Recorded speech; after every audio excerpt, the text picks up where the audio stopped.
In the humid heat of August 1831, Southampton County, Virginia, was shattered by a rebellion that would redefine the American South. For 2 days, a small group of enslaved people led by Nat Turner rose up against their enslavers. The violence was real, the fear was palpable, and the aftermath was catastrophic.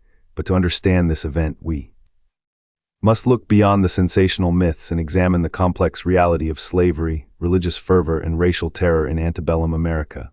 This is history made clear. To grasp the magnitude of Turner's revolt, we must first understand the environment that produced it. Virginia in the early 19th century was a slave society deeply entrenched in economic and social hierarchies based on race. Enslaved people lived under constant surveillance, with laws restricting their movement, assembly, and religious expression. Yet within this oppressive system, enslaved communities developed rich cultural and spiritual lives. Nat Turner was born into slavery in 1800 in Southampton County. From a young age, he was described as intelligent and spiritually intense. He claimed to receive visions from God, a common experience among some enslaved preachers who used religious narrative to assert moral authority and hope for deliverance. Turner's literacy was unusual for an enslaved person in that time and place, but it was neither impossible nor unique. Enslaved people created routes to knowledge despite surveillance and restrictions, observation, oral teaching, religious gatherings, and sometimes clandestine reading instruction. The strongest account of Turner's ability to read and write comes through Thomas R. Gray's later publication, which says Turner owned a Bible. That detail matters, but so does the source problem. Turner's religious interpretations reached us through a white editor and lawyer after the revolt. They can be studied, not treated as a transparent transcript of every belief he held. The revolt began on August 21, 1831. Turner and a small group of followers attacked the household of Joseph Travis, killing him and his family. This initial act was not random violence, but a calculated strike to initiate a broader uprising. Over the next 2 days, the group grew to perhaps 70 men, moving from farm to farm, recruiting others and attacking enslavers. They killed approximately 55 to 60 white people, including women and children. The victims were not just enslavers, they were members of the white community perceived as part of the system of oppression. The violence was swift and brutal, fueled by years of accumulated rage and the belief that divine intervention justified their actions. However, the revolt did not spread as Turner had hoped. Enslaved people made different decisions under extraordinary danger. Some joined, some were forced along, some warned white households, and many stayed away. Less than 24 hours after the revolt began, organized resistance defeated the rebels at James Parker's farm. Further setbacks effectively ended the uprising the next day. Militias and armed white groups then reasserted control with overwhelming force. Encyclopedia Virginia documents roughly 36 black people killed without trials in Southampton County. Other estimates vary, which is exactly why the number should not be inflated into false certainty. Many victims of retaliation had no demonstrated connection to Turner's group. Nat Turner evaded capture through September and most of October, hiding near the area where the revolt began. 2 enslaved men eventually spotted him, and the renewed search ended with his capture on October 30, 1831, by Benjamin Phipps.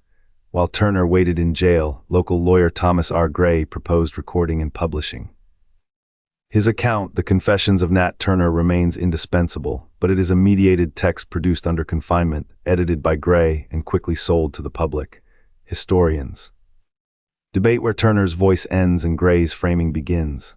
The responsible approach is not to discard the book or quote it as pure transcription. It is to compare it with court records, property claims, newspaper reports, geography, and testimony from other participants, while recognizing that most surviving records were created by white officials and enslavers.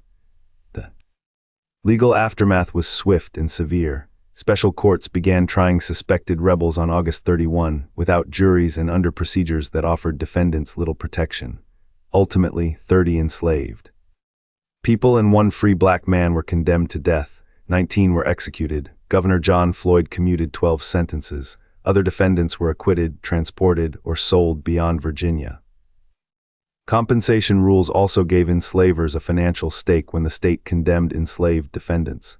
Turner was tried after his capture, convicted, and hanged on November 11. These proceedings replaced some extralegal killing with formal process, but they remained institutions of a slave society judging people whom that society defined as property. The revolt also triggered significant political debate in Virginia. In January and February 1832, the Virginia House of Delegates debated the future of slavery. Some delegates, influenced by Enlightenment ideals and economic concerns, proposed gradual emancipation.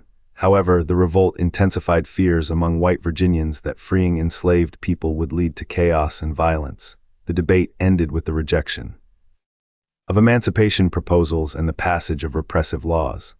These laws banned enslaved people from learning to read, restricted their ability to gather for religious services, and limited the preaching of free black ministers. While the revolt influenced these measures, it did not directly cause every single law passed. The repressive legislation was also part of a broader trend in slaveholding states to tighten control over enslaved populations in response to growing abolitionist sentiment.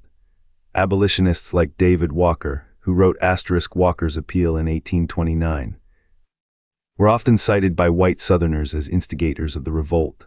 However, there is no evidence that Walker or other abolitionists had operational influence over Turner or his followers. The rumors that abolitionists were behind the revolt were a way for white Southerners to deflect blame from the institution of slavery itself and portray enslaved people as manipulated by outside agitators. This narrative ignored the internal dynamics of slavery and the genuine desire for freedom among enslaved communities.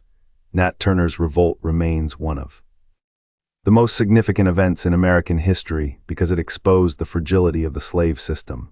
It showed that enslaved people were not passive victims but active agents who resisted their oppression in various ways. The revolt also highlighted the deep racial tensions that would eventually lead to the Civil War. For white Southerners, it reinforced the belief that slavery was necessary for survival, leading to a more rigid and violent system of control.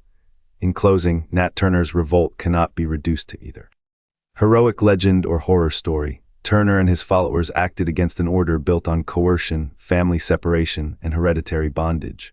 They also killed white civilians, including children, whose deaths belong in an honest account. The state's answer was not merely to punish identified participants. It allowed extrajudicial killing, tightened racial control, and preserved slavery after briefly debating whether Virginia could begin moving away from it. The record itself carries that inequality. We know the names and losses of many white victims because courts, newspapers, and property records preserved them. Recovering the experiences of black families, participants, non-participants, widows, children, people sold away, and people killed without trial requires more careful work. That imbalance is not a reason to stop investigating. It is evidence about who possessed the power to create archives. History Made Clear treats the revolt as both an event and a lesson in reading evidence. Distinguish documentation from allegation, name uncertainty, resist easy moral simplification, and keep the institution of slavery at the center of the story.